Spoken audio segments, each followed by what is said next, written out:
You're listening to Skeptoid. I'm Brian Dunning from Skeptoid.com. Sir Franklin's Cannibals.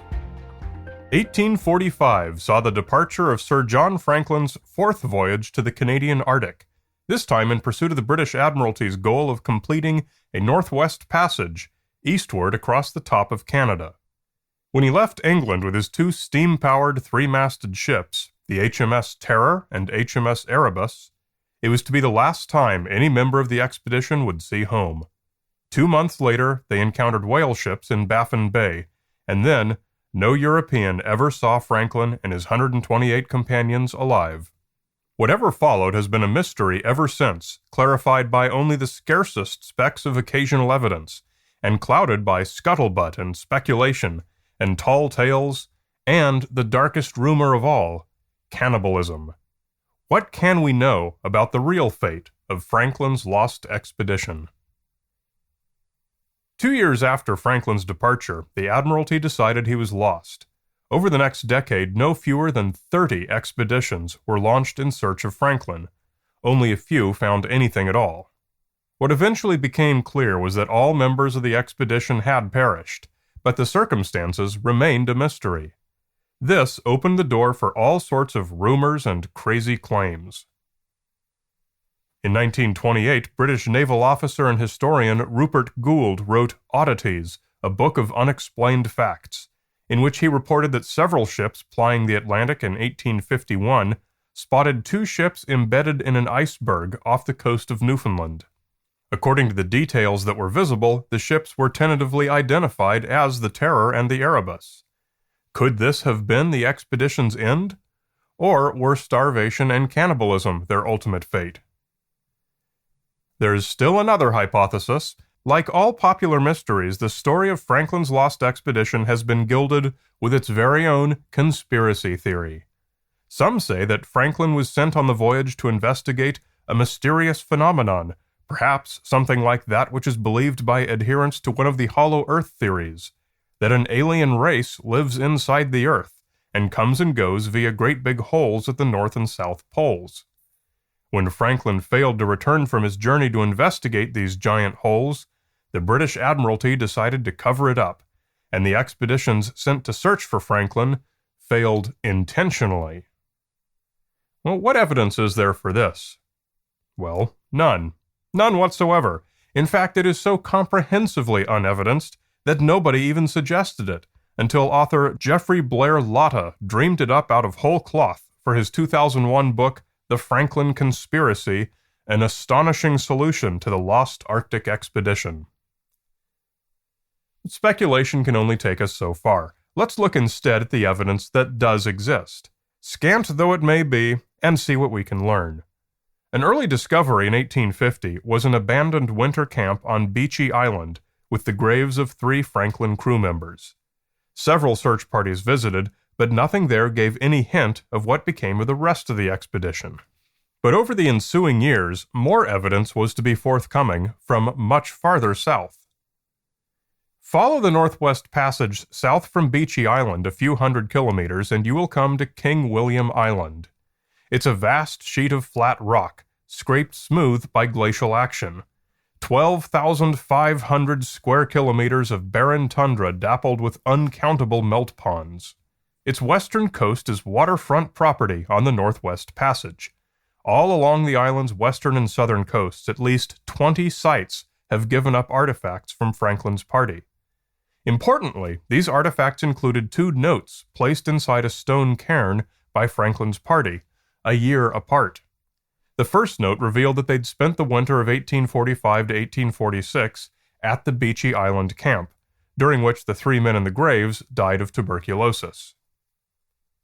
That spring, they continued their voyage south toward King William Island, until their ships became stuck in the ice at the end of 1846 off its coast.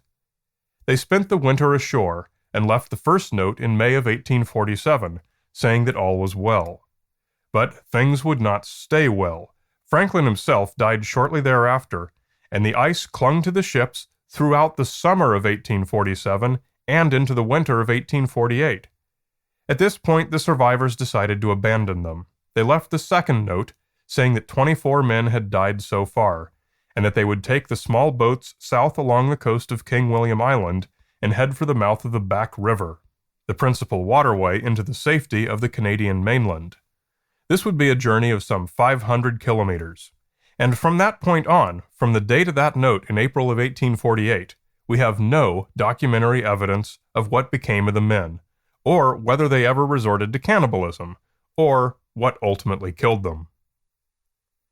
So this brings us to what we learned from the search parties from the 1850s and over the subsequent 150 years.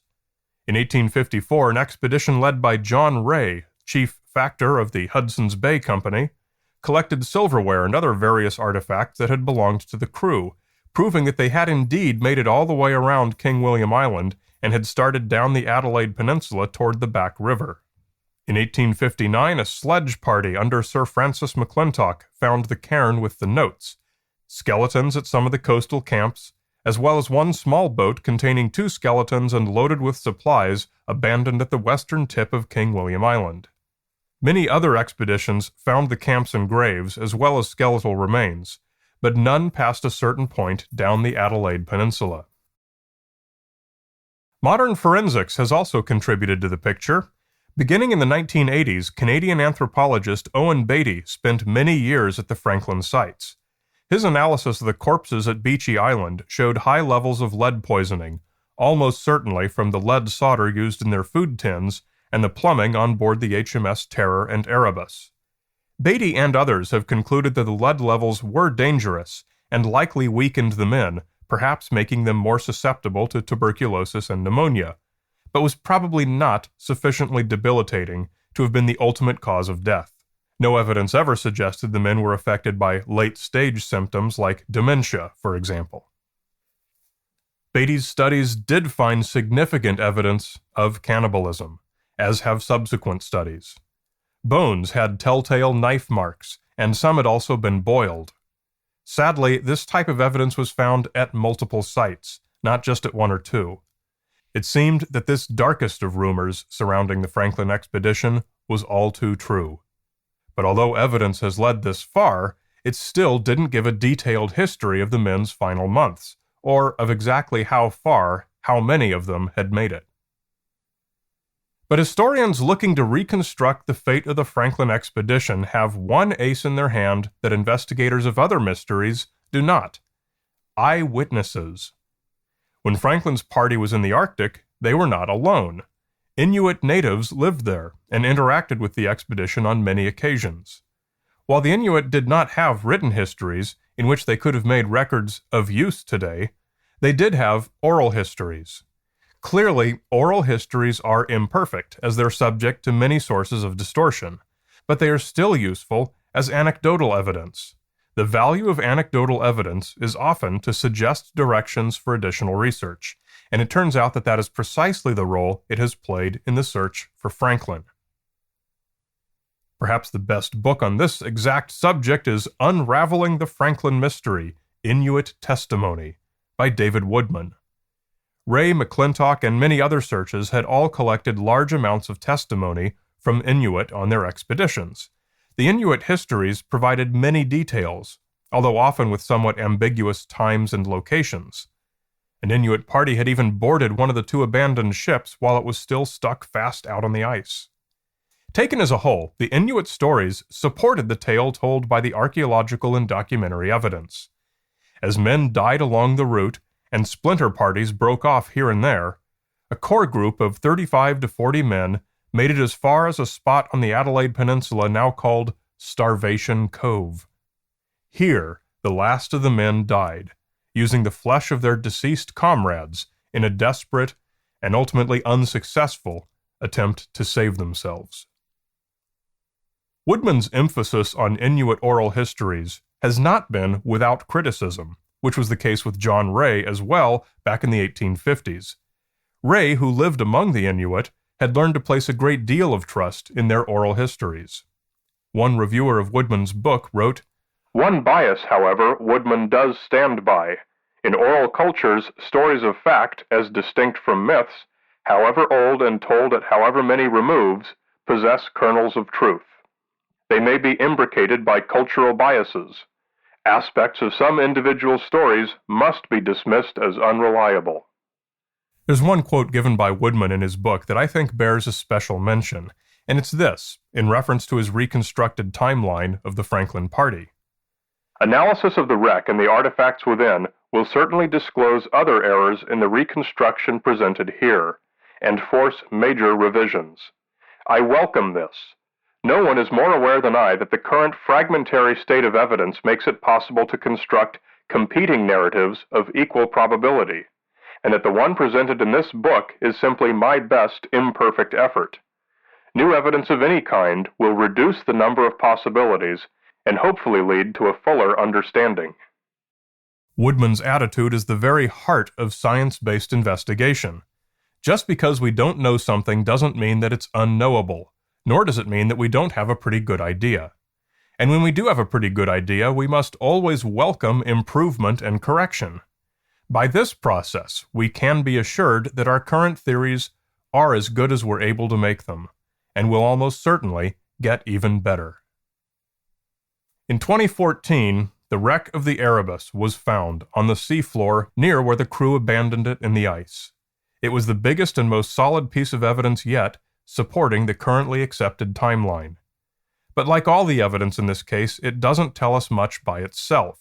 We need a combination of physical, documentary, and even anecdotal evidence to get even a nearly complete picture.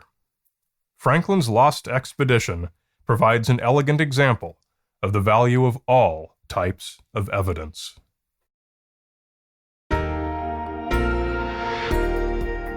Writing and producing this show is not just a hobby, it's my full-time job. Just as you depend on a new show every week, I depend on your monthly micropayment. If you're not already a supporter, please come to Skeptoid.com and click on Support Skeptoid. Please join me to make this a two-way street for both of us for many years to come. You're listening to Skeptoid. I'm Brian Dunning from Skeptoid.com.